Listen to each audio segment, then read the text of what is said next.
मेरे हाथ में है अभी क्लास 9th का एसएसटी का हरियाणा बोर्ड का पेपर। तारीख है 19 फरवरी 2026। आज की तारीख को ये पेपर हुआ है जो मेरे हाथ में है। इसकी जो पेपर कैसा है क्या है इसके बारे में मैं डाल चुका हूँ। बच्चों का रिव्यू लेते हैं, जो भी बच्चे थे उनका पेपर कैसा गया। कैसा गया? बिल्कुल हाँ बहुत बढ़िया गया भैया। कैसा गया पेपर? कैसा गया? तगड़ा गया है। सबका ही अच्छा गया है क्या? ये कैमरे को देखते झूठ बोल रहे हैं। कैसा गया भाई? ठीक गया, ठीक गया, ठीक गया। हाँ कैसा गया? कैसा गया? ठीक ठाक गया। कैसा गया? अच्छा एक मिनट, सबका ठीक ठाक गया। तो अब ये बताओ मुझे, इस पेपर में जो क्वेश्चंस आए थे वो किस लेवल के थे? बहुत इजी थे, डिफिकल्ट थे?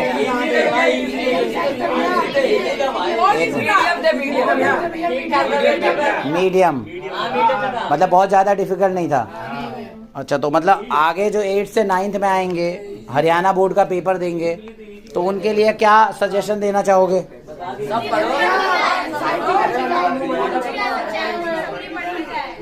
पूरा पढ़ के जाओ, पूरे साल पढ़ाई करो और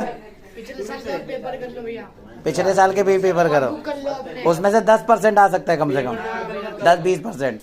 अच्छा पेपर बिल्कुल मत करो। अच्छा ठीक है। और पेपर करने से आपको पता चलता है बोर्ड किस लेवल के सवाल पूछ रहा है। सेम सवाल पूछेगा ये जरूरी नहीं है।